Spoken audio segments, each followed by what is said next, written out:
बिस्मिल्लाहिर्रहमानिर्रहीम। अस्सलाम वालेकुम नाज़रीन, उम्मीद है आप खैर आफियत से होंगे। नाज़रीन, वाक़या करबला इतना बड़ा वाक़या हुआ इस इंसानी तारीख़ के अंदर, लेकिन हम इस वाक़े को अपने सामने हमेशा रखते हैं, लेकिन इसके पस मंज़र को हम भूल जाते हैं। और उस वाक़े से हमें जो फ़िक्र या पैगाम मिलता है, हम उसे बिल्कुल कोसों दूर पीछे रख देते हैं और हम उस वाक़े पे ऊपर बात करते हैं। उस वाक़े की जो रसूमात होती हैं हम उससे जुड़े हुए हैं, लेकिन उस वाक़े से जो हमें फ़िक्र या पैगाम मिला, जिसके लिए आले बैत अतहार ने अपनी कुर्बानियाँ दी, उस वाक़े को हम भूल गए। अब आप देखें कि दो शख्सियात थीं, एक तरफ यज़ीद, दूसरी तरफ इमाम हुसैन अलैहिस्सलाम।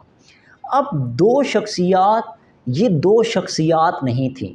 हम सिर्फ़ इस हद तक रह गए कि ये दो शख्सियात थीं। हम यज़ीद कहते हैं एक शख्सियत थी और दूसरी तरफ इमाम हुसैन अलैहिस्सलाम। अब अगर आप सोचें, ज़रा इसको गहराई में देखें कि ये दो शख्सियात नहीं थीं, ये दो नज़रियात थे जिसकी बुनियाद पे इनका आपस में टकराव हुआ। अब वो नज़रियात क्या थे, हमें ये इस जड़ तक पहुंचने की ज़रूरत है। आज की नौजवान नस्ल को जिस पैगाम और जिस मैसेज की सबसे ज़्यादा ज़रूरत है और जो सबसे बड़ी हक़ की निशानी बन के एक पैगाम और एक वाक़या इस तारीख़ इंसानी के अंदर हुआ, वो आले बैत अतहार की ये कुर्बानियाँ थीं, जिन्होंने हक़ व बातिल को एक बिल्कुल वाज़ेह कर दिया, सूरज चाँद की तरह वाज़ेह कर दिया, आने वाली जहां के लिए, तारीख़ दुनिया के लिए वाज़ेह कर दिया हक़ व बातिल को। तो अब हमें इससे मैसेज हम जो लेना चाहते हैं, देखें, इसको मैं आपको एक मिसाल से समझाता हूँ। कायनात का एक निज़ाम है, अल्लाह पाक ने ये कायनात तख्लीक की, सूरज, चाँद, तारे, ज़मीन व आसमान, हर चीज़ अपने बैलेंस के साथ चल रही है। ये कायनात का निज़ाम है। अब अल्लाह रब्बुल इज़्ज़त जो निज़ाम कायनात चला रहा है, इसमें बुराई और अच्छाई के दोनों पहलू साथ साथ चल रहे हैं। अब जब जब कायनात के निज़ाम में अंधेरा है तो दूसरी तरफ उजाला है, अच्छाई है तो दूसरी तरफ बुराई है, खुशबू है दूसरी तरफ बदबू है, अंधेरा है तो दूसरी तरफ उजाला है, तारीकी है तो दूसरी तरफ उजाला है, बुराई है तो दूसरी तरफ अच्छाई है। ये सारे पहलू जो आपस में अपोजिट चल रहे हैं, जब तक ये बैलेंस होते हैं या बुराई अच्छाई से कम होती है, उस वक्त तक कायनात का निज़ाम चलता रहता है। जैसे ही किसी भी मुआशरे, सोसाइटी के अंदर बुराई अच्छाई के ऊपर गालिब आने लगती है, तो अल्लाह रब्बुल इज़्ज़त उस बुराई के मद्दे मुकाबिल एक अच्छाई के पहलू को भेजता है। और वह हमेशा अंबियाए कराम अलैहिस्सलाम के बाद मुख्तलिफ़ शख्सियात, मुख्तलिफ़ अल्लाह के मुकर्रब बंदे आते रहे और वो अपना जो काम अल्लाह पाक की तरफ से उन्हें अता किया गया, उसको अपना पूरा करते रहे। अब आप अंदाज़ा लगाएं, हज़रत इमाम हुसैन अलैहिस्सलाम और दूसरी तरफ यज़ीद क्या चाहता था? यज़ीद सिर्फ़ ये चाहता था कि इमाम हुसैन अलैहिस्सलाम मस्जिद व मिंबर संभालें, तबलीग करें, दीन की इबादत करें, सारा कुछ हो, इस्लाम मस्जिदों में दर्स हो, कुरान के हर तरफ इस्लाम की बात हो रही हो, सब कुछ हो। लेकिन यज़ीद चाहता था कि हुकूमत के ऊपर मैं चाहे बैठ के कुछ भी करूं, इस्लाम के जो हदूद कयूद हैं उनको तोड़ूं, मुझे कोई पूछने वाला ना हो। ये सारी सूरत हाल थी। तो यहाँ पे टकराव आया, यहाँ पे जो अच्छाई थी वो मस्जिदों तक, वो मदरसों तक, वो तबलीगों तक, वो इन चीज़ों तक महदूद हो गई। और दूसरी तरफ यज़ीद हुकूमत के ऊपर आके उसने हर चीज़ को तहस नहस कर दिया। जना, शराब, हर तरह की बुराई उसने मुआशरे में उसका बिगाड़ पैदा होना शुरू हो गया। तो हज़रत इमाम हुसैन अलैहिस्सलाम ने उसकी बैत से इनकार कर दिया कि एक तरफ एक जालिम, एक जाबिर और एक बददियाना शख्स है, तो उसकी बैत मैं नहीं कर सकता। अब ये क्या हुआ? दो सोचों का टकराव हुआ। दो सोचें क्या थी? जहाँ भी आप देखेंगे बददियानती, बेईमानी, करप्शन, बदबू, हर तरह की बुराई, उसका जो सरचश्मा होगा वो एक तरफ यज़ीद होगा और दूसरी तरफ जहाँ जहाँ आप देखेंगे मज़लूम का साथ देने वाला, इंसाफ वाला, अच्छाई, रोशनी, जहाँ जहाँ आप अच्छाई देखेंगे وہاں حضرت امام حسین علیہ السلام کی ذات کو پائیں گے۔ دونوں چیزیں ایسے واضح ہوئیں آنے والی تاریخ تک کہ دونوں آپ کے سامنے ہیں مثال۔ اب یہ دو شخصیات نہیں، دو نظریات تھے جو آپس میں ٹکرائے، اور اس کے بعد اور یزید کا کیا نظریہ تھا؟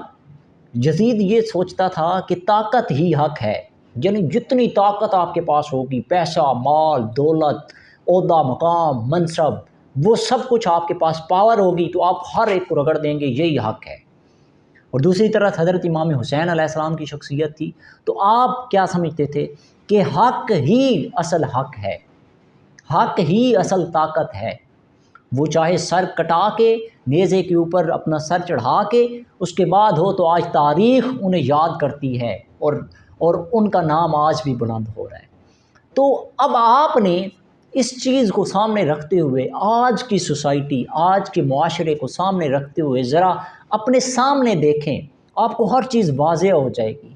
ہمارا مسئلہ کیا ہے؟ ہم اس کو ایک واقعے کے طور پہ یاد تو کر لیتے ہیں، لیکن ہم آج کے دور میں اس کو اپلائی نہیں کرتے کہ آج ہماری نظروں کے سامنے جو کچھ ہو رہا ہے اور ہماری نظروں کے سامنے جو سوسائٹی، معاشرے کی سطح پہ ہم جس طرف چل پڑے ہیں، تو آپ کو آسانی ہو جائے گی، آپ نظر دوڑائیں پورے معاشرے پہ، کہاں آپ کو لگتا ہے کہ نظام کی صورت میں اس وقت اللہ اور اس کے رسول کی حدود کو کس طرح پامال کیا جا رہا ہے، کس طرح ہر طرف برائی اچھائی کے اوپر غالب آ رہی ہے، کس طرح ہر معاشرہ پورا ہر طرف برائی کی لپیٹ میں ہو چکا ہے۔ آپ خود دیکھیں، آپ اسی معاشرے میں سانس لے رہے ہیں، اور اپنے آپ سے اپنے گربانوں میں جھانک کے دیکھیں کہ ہم امام حسین علیہ السلام کا نام تو لیتے ہیں، ہم ان کی شخصیت کو بات تو کرتے ہیں، کیا ہم ان کی شخصیت کو فالو بھی کر رہے ہیں عملی طور پہ؟ اپنے کردار، اپنی شخصیت، اپنے عمل، ہر چیز سے کیا ہم ان کو فالو کر رہے ہیں؟ نہیں۔ ہم انہی لوگوں کو آج دیکھیں، ہمارے جو نمائندے ہیں، آج جو لوگ بیٹھے ہیں، وہ آپ کے سامنے واضح ہے، پورا نظام سلطنت دیکھ لیں ہمارا، وہ آپ کے سامنے ہے۔ تو ہم اگر میسج لیتے ہیں اور فالو کرتے ہیں حضرت امام حسین علیہ السلام کی ذات کو اور دم بھرتے ہیں، ان کے نام کے نعرے لگاتے ہیں، تو ہمیں عملی طور پہ اپنی زندگیوں کو اس ڈائریکشن پہ لانا ہوگا۔ یہی اصل میں پیغام ہے ہی یہی۔ ان قربانیوں کا حق ادا ہم اس وقت کر سکتے ہیں، نام لیں آپ دیگے پکائیں، آپ لنگر پکائیں، آپ تبلیغیں کر لیں، آپ کپڑے پہن لیں، آپ کچھ بھی کر لیں، جتنی مرضی مجالس کر لیں، محفلیں کر لیں، کانفرنسز کر لیں، کچھ بھی کر لیں، اس سے ان کی ذات کو کوئی فرق نہیں پڑتا۔ فرق پڑتا ہے تو جس رستے پہ وہ چلے، جس کے لیے انہوں نے قربانیاں دیں، ہمیں بھی اسی رستے کو فالو کرنا ہوگا، ہمیں بھی اسی رستے پہ چلنا ہوگا، تبھی جا کے ہم حق ادا کر سکتے ہیں جو آل بیت اطہار نے حق ادا کیا، اور آج رہتی دنیا تک انہیں تاریخ یاد رکھے گی۔ یہ واقعہ کربلا ہمیں پیغام یہی دیتا ہے۔ اور کسی شاعر نے کیا خوب کہا تھا کہ باطل کے سامنے جو جھکائے نہ اپنا سر، باطل کے سامنے جو جھکائے نہ اپنا سر، سمجھو کہ اس کے ذہن کا مالک ہے حسین۔ اب آپ سب اپنے آپ کو اپنے اندر جھانک کے دے لیں کہ کون کون باطل کے سامنے جھکتا ہے اور کون کون باطل کے ساتھ کمپرومائز کر کے، منافقت اختیار کر کے اس معاشرے سوسائٹی میں اپنی زندگی گزار رہا ہے۔ ایک طرف وہ نمازیں بھی پڑھتا ہے، ایک طرف وہ تبلیغیں بھی کرتا ہے، اور دوسری طرف امام حسین علیہ السلام کا نام بھی لیتا ہے، لیکن اسی کے ساتھ وہ منافقت اختیار کر کے ان لوگوں کے آگے جھکتا بھی ہے جو ظالم ہیں، جو درندے ہیں، جو کرپشن کرتے ہیں، بے ایمانی کرتے ہیں، ہر طرح کی برائی ان کے اندر ہے۔ تو آپ کو واضح کرنا ہوگا، اگر آپ امام حسین علیہ السلام کی جو نسبت اور ان کی محبت کا دم بھرتے ہیں، تو عملی طور پہ کردار ادا کرنا ہوگا۔ آج پھر اس معاشرے کو اسی چیز کی ضرورت ہے، جس طرح عزتیں لوٹ رہی ہیں، جس طرح بے ایمانی ہو رہی ہے، جس طرح کرپشن ہو رہی ہے، جس طرح برائی غالب آ گئی ہے معاشرے پہ، آج پھر معاشرے کو امام حسین علیہ السلام کی روح پکار رہی ہے۔ دوبارہ سے ہمیں کربلا لوٹنا ہوگا، دوبارہ سے ہمیں کربلا کی وہ یاد تازہ کرنی ہوگی، تبھی جا کے ہمارا معاشرہ، سوسائٹی خیر کی طرف جا سکتی ہے۔ شکریہ۔